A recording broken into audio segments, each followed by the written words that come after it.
Bonjour à tous, bienvenue sur Survivor Québec, le podcast. Aujourd'hui, on va parler de Survivor Québec, saison 2. On parle donc de la première de Survivor Québec, saison 2. Ça va peut-être être une... Je sais pas comment que ça va aller, là. Je suis très malade aujourd'hui.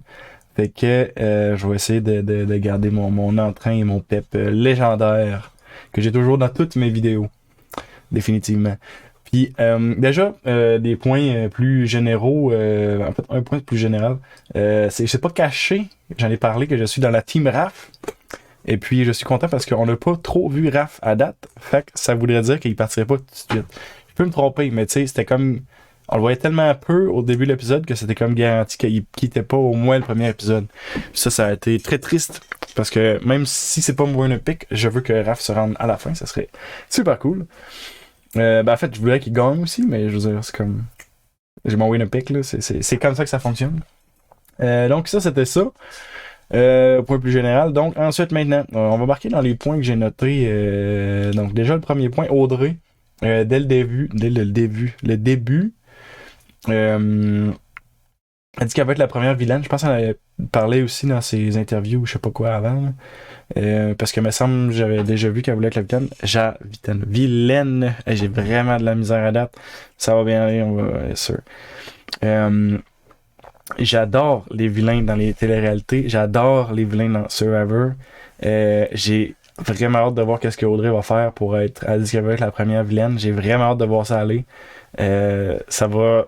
C'est difficile parce que c'est que tu viens à mélanger comme les côtés personnels des côtés du jeu. Puis c'est pour ça que je sais pas si elle va être capable de délivrer. Je sais même pas qu'est-ce qu'elle veut délivrer non plus, mais j'aimerais vraiment ça. Puis elle dit qu'elle veut trahir, mentir, tricher, tout ça. Moi, je suis 100% pour ça. Ça fait un excellent show de TV. Des joueurs qui font ça. Donc c'est ça. Donc j'ai hâte de voir ça. Ensuite de ça, Olivier. Olivier, j'ai vraiment été surpris agréablement. Ça, c'est le gars qui est artiste. Il fait-tu la peinture? En tout cas, il est artiste. Puis j'ai vraiment été agréablement surpris parce que moi, comment j'avais compris l'analyse que j'avais vue de lui, c'était vraiment comme qu'il était pas trop préparé, il allait arriver, puis il se laissait aller un peu avec comment ça marche. Mais tu sais, il arrive, puis il amène des points intéressants. Le point, en fait, c'est le point majeur, je trouve, qu'il a amené, c'est vraiment... faut pas que tu sois vu comme le leader parce que ça pourrait te mettre une target. Puis c'est en fait c'est comme le gros point qu'il a amené dès le début puis qu'un petit peu plus tard il en parle encore puis qu'il est pas capable par contre de pas faire. Tu sais on le voit je pense c'est au moment de faire le shelter que comment tu t'es embarqué justement tu sais il dit faut pas que je prenne en charge mais là il se met à prendre en charge puis là, le confessionnel est là faut pas que je le fasse mais il le fait. Fait que, au moins ça montre qu'il est conscient du jeu qu'il veut faire puis de la stratégie qu'il a que la force ce serait de rester low profile mais il la met pas super bien de l'avant pour le moment en tout cas mais ça reste que tu sais je pense qu'il a bien performé au casse-tête avec Raph justement puis justement j'ai l'impression que en tout cas, il semble bien s'inclure dans la tribu pour le moment. Je pense, en tout cas, je suis vraiment agréablement surpris à date d'Olivier. J'avais plus des attentes négatives, si on veut, mais à date, je suis très, très surpris positivement. Ensuite de ça, voler les palmes. Ça, c'est Jean-Michel, je crois, qui a volé les palmes, il me semble. Puis là, c'est comme bizarre parce que ça a comme... Il dit il a vu les palmes, fait qu'il est allé chercher les palmes, mais après ça, il disait qu'il voulait pas... Tu sais, c'est comme été bizarre. Est-ce qu'il l'a fait vraiment comme pleinement consciemment, genre je veux voler les palmes, ou ça a vraiment été juste un réflexe de il y a des palmes, je vais les pogner. C'est comme pas clair avec le montage. Je pense que c'est plus la deuxième option de il y a des palmes, je vais les pogner, je m'en sac. Mais c'est ça. Puis sérieusement, Jean-Michel, tant qu'à parler de Jean-Michel, sérieusement, à la date, il est très divertissant à voir. Il se positionne super bien, mais je vois pas exactement. Moi je pensais qu'il voulait rester plus low profile. T'sais, au début, il dit que c'est Eric est très charismatique, fait que sûrement qu'il va être capable de parler avec les gens puis d'influencer les gens. Donc il veut se mettre un peu Eric de son côté, mais pour de vrai à date, j'ai l'impression que c'est lui le plus charismatique de sa tribu. Puis je vais en revenir plus tard, mais tu sais quand Gladys a dit nous pour qui voter, un truc dans le genre au tribal, tu sais. Puis en plus que juste avant ils disent que c'est pas lui le leader, Jean-Michel après moi il a définitivement un rôle de leader puis je me demande si c'est ça qu'il voulait. J'ai l'impression que c'est pas ça qu'il voulait, mais c'est ça qui est arrivé. Fait que je sais pas qu'est-ce que ça va donner justement pour sa game. Là, peut-être que ça vient comme le forcer à travailler différemment, je sais pas. Mais reste que il est vraiment super intéressant à voir aller. Puis tu sais aussi le choix de ne pas dire qu'il est psychologue, même s'il dit que ça l'influence pas tant que ça. Mais c'est quand même un bon choix parce que moi, honnêtement, tu me dirais, je suis psychologue, moi, je vais me dire, OK, il va essayer de me jouer dans la tête.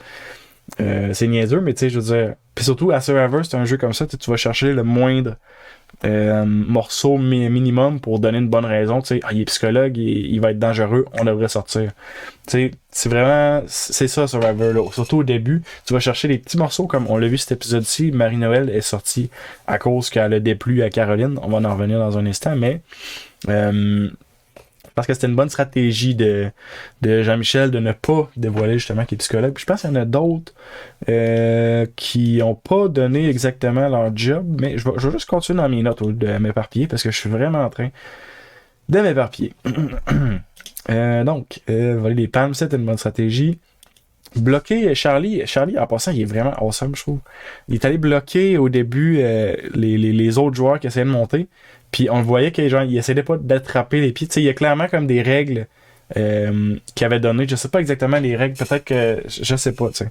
Mais tu sais, il fait juste comme se mettre dans le chemin pour empêcher les autres de monter. Puis honnêtement, j'ai trouvé que c'était une bonne stratégie. Mais ça joue cochon. Puis ça, c'est ça que j'ai noté aussi. Puis j'aime ça que ça joue cochon parce que ça fait de la bonne TV quand ça joue cochon. Ça doit pas être le fun quand tu joues puis que ça joue cochon, mais à regarder, c'est très divertissant. Puis justement ça, le vol de palme, puis tu sais, c'est divertissant quand ça joue cochon de même. Fait que j'aime ça fait de la bonne TV. Puis en plus de ça, c'était quand même une bonne stratégie aussi de faire ça, d'essayer de bloquer l'autre équipe. Ensuite de ça, Sébastien, ok, c'est ça. Un peu comme Jean-Michel, Sébastien, il décide de ne pas dire qu'il est maire d'Amos. Encore une fois, bonne stratégie. Tu sais, tu veux être low profile. Tu sais, tu te dis, justement, il y en a une, elle dit qu'elle travaille en marketing, je sais pas trop quoi, tu sais. L'autre design industriel, des trucs de même, c'est comme. Dis pas genre, ah ouais, moi je suis justement psychologue ou ben donc, moi je suis chef de secte ou, tu sais, je sais pas si on va avoir un jour un chef de secte à Survivor. Mais s'il y en avait un, j'y ferais attention, mettons. Fait que c'est ça. Fait que, honnêtement, Mère d'Amos, même chose. Ça met trop le spotlight. Puis il a catché que ça mettait trop le spotlight sur lui. Fait que c'est juste une bonne idée. Je pense qu'il a dit ingénieur bâtiment, une affaire de même. Puis, honnêtement, c'est clean, ça fait bien job, c'est perfect. Moi, je pense qu'il a fait une bonne décision de obfusquer cette information-là. Ensuite de ça. Ça je n'ai parlé, Olivier il dit qu'il veut pas l'idée, mais naturellement il se met comme à l'idée. Je pense que s'il y a déjà ça au début, ça pourrait est-ce que toutes ces stratégies il va avoir de la misère à les appliquer parce qu'il va comme être forcé de faire autrement si on veut. Je sais pas, on va voir aller comment ça va. Mais tu sais, autant qu'il me surprend positivement, autant qu'il a de l'air de pas être on point par rapport à la stratégie que lui voulait amener dans le jeu, j'ai l'impression. Ensuite de ça, Marie-Noël, je pense que c'est vite là, comment elle a trouvé son indice d'idole. Je pensais qu'elle avait trouvé l'idole même super rapidement, mais c'est juste l'indice. Probablement l'indice trouvé le plus rapidement. Tu sais, il faisait encore soleil, il venait d'arriver, ça devait faire, je sais pas, 1 heure, mettons, là, je dis des chiffres, là. Mais tu sais, ça devait faire vraiment pas longtemps qu'il était là. Fait que probablement l'indice trouvé le plus rapidement possible. Si elle avait trouvé en plus de ça l'idole, ça aurait été l'idole trouvé probablement le plus rapidement aussi. C'était très vite pour l'indice. Ensuite de ça je l'ai dit, Raphaël, on voit pas beaucoup. Puis moi, vu que je suis Raphaël Super Team, ben je suis content parce que ça veut dire qu'au moins cet épisode-là, il allait pas partir. C'est niaiseux, mais c'est comme je veux le voir, mais en même temps, je veux pas qu'il commence à juste parler de lui parce que ça va faire ah non, est-ce qu'il va s'en aller? Est-ce que genre. Je sais pas c'est quoi la stratégie de Raphaël, justement, qu'il voulait adopter. Mais justement, on va le voir aller un peu au travers des épisodes. Puis en tout cas, on va voir aller ça. Bayani, le gros comeback justement avec Raph et Olivier au casse-tête, puis on le souligne aussi, Charlie qui a vraiment été awesome juste avant aussi, puis même eux autres ils le disaient justement que pour pousser le gros bateau là. Je pense que ça a donné, tu sais, c'était très serré à la fin, fait que c'était tout ce qu'il fallait justement pour donner la petite longueur d'avance qu'il leur fallait justement au casse-tête, puis ça a été super bien exécuté de la part de Raph Olivier, mais aussi de la part de Charlie. Mais tu sais, en même temps, c'est toute l'équipe là, qui tu sais, toute l'équipe qui a participé, c'était ça qu'il fallait justement pour gagner, puis ils ont fait exactement ce qu'il fallait pour gagner.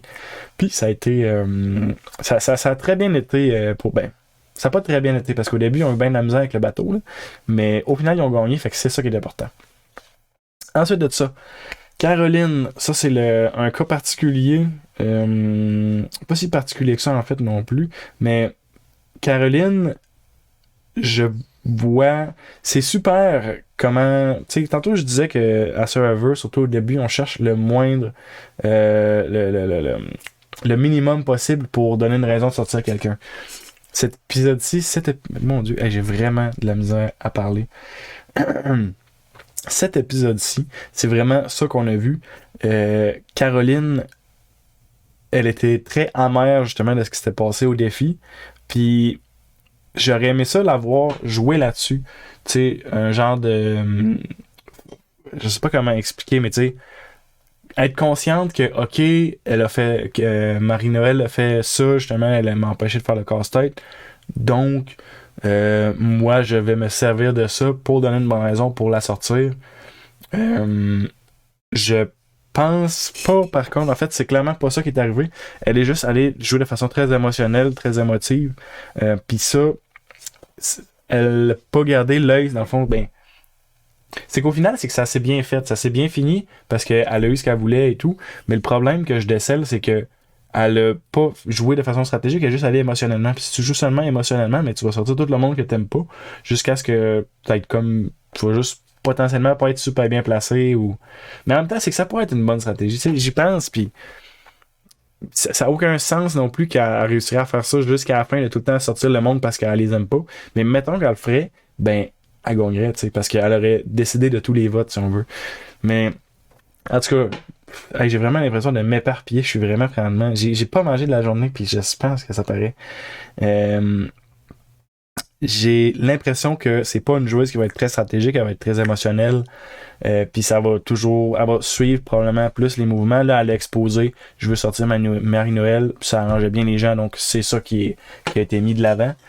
Mais en tout cas, je pense pas que Caroline va être la top joueuse de la saison à cause justement qu'elle a l'air de jouer de façon très émotionnelle versus des joueurs comme mettons Ghislain, comme Jean-Michel qui ont l'air d'être pas mal plus grounded puis de chercher ok surtout Jean-Michel, je suis vraiment surpris de comment il joue là. Mais est-ce que je vais passer à mon prochain point parce que je suis vraiment en train de complètement me mélanger moi-même. La tribu d'Orange, ouais, ça joue vraiment fort du côté stratégique de la tribu d'Orange, mais ça joue très éparpillé aussi. Justement, tu sais, tout le monde est comme au courant du vote. Là, ça vient que même Marie-Noël est au courant du vote. Puis tu sais, il y aurait probablement juste eu besoin d'aller chercher une majorité et non de mettre tout le monde au parfum, justement, que ça allait être Marie-Noël qui allait être sortie. En même temps, ils pouvaient pas savoir que je pense que c'est Deneiges qui est allé donner l'information à Marie-Noël comme quoi c'était elle qui était en danger. Puis au final, ça n'a rien changé aussi parce que Marie-Noël n'a pas trouvé d'immunité. Et de toute façon, même si elle se faisait pas donner l'information par Deneiges, elle se doutait bien qu'il y avait de quoi de pas clair parce que comme elle le décelait, tout le monde lui posait des questions sur qu'est-ce qu'elle veut faire, tout ça. Tu sais, c'était pas le. Ça jouait stratégique, mais ça jouait éparpillé, comme je disais, parce que justement, tu sais, les gens voulaient être stratégiques. Puis je pense que c'est Ghislain qui dit qu'ils l'ont cuisiné, une affaire de même. C'est comme, ok, mais quel est l'objectif? Tu sais, c'est quoi, tu voulais qu'elle dise des noms?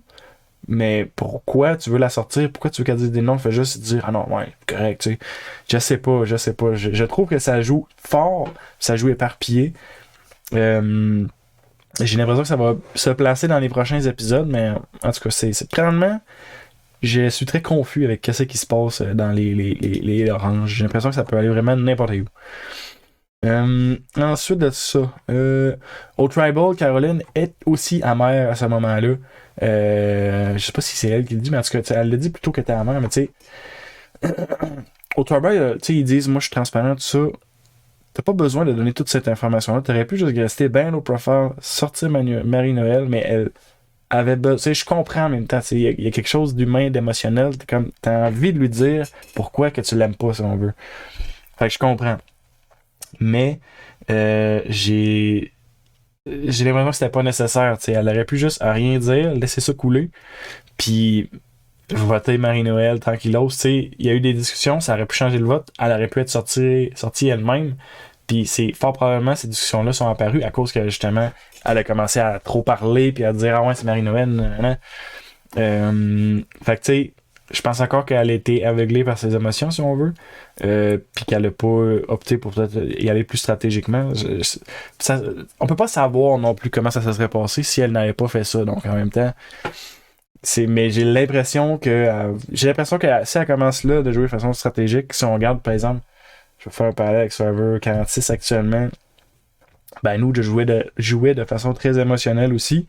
Puis est-ce que Caroline est moins peur que Banu quand même, j'ai l'impression, mais ça a l'air de même type de joueur émotionnel qui va peut-être dire trop de choses, qui va s'échapper, des trucs comme ça. Caroline, j'ai l'impression qu'elle va être forte dans une alliance, mais ça se peut qu'elle fasse des erreurs. En tout cas, on va voir. Présentement, Caroline, je suis pas, je suis déçu, mais je perds complètement mes mots. Présentement, Caroline, je crois qu'elle pourrait jouer mieux que ce qu'elle fait là. On va voir comment ça se passe, mais je crois ça. Ensuite de tout ça, petit point que j'avais rapporté tantôt, c'est le dernier point également. Gladys, ben tu sais, il arrive au tribal, là il dit, Patrice demande est-ce qu'il y a un leader, personne ne lève la main. Là, je pense que c'est Dominique qui dit que Jean-Michel, c'est comme le papa de la tribu. Puis là après ça il veut préciser que ouais mais je suis pas un leader, c'est juste le papa. Mais tu sais après ça quand justement tu commences à être brassé puis tout le monde commence à se parler, Gladys va demander à Jean-Michel dis-nous juste pour qui voter ou un truc dans le genre. Honnêtement Jean-Michel, je sais pas si ton plan ça va être le leader, mais je pense que c'est là que t'es rendu. J'espère que c'était là qu'il voulait s'enligner. J'avais l'impression que non, comme je disais tantôt. Mais en tout cas, si c'était ça son plan, ben c'est super bien joué parce qu'il est pile dans la position qu'il voulait aller. Ça ressemble à ça. Honnêtement, je suis vraiment tout mélangé maintenant. Fait que je vais arrêter là-dessus. Je pense qu'on va avoir une bonne saison. J'ai hâte de voir Raph avancer plus loin. Raph Super Team. Puis c'est ça. Je sais pas comment je vais faire les vidéos. Là. C'est sûrement le même format que la dernière saison, qu'il va y avoir des épisodes toute la semaine, sauf genre il me semble qu'il y a une ou deux journées que je sais plus. En les cas, je vais voir comment que je vais faire ça. Je le sais pas tout comment que je vais faire ça, ces analyses-là. Mais c'est ça. Donc, merci beaucoup d'avoir écouté. On se revoit dans les prochaines vidéos. Salut, bye bye.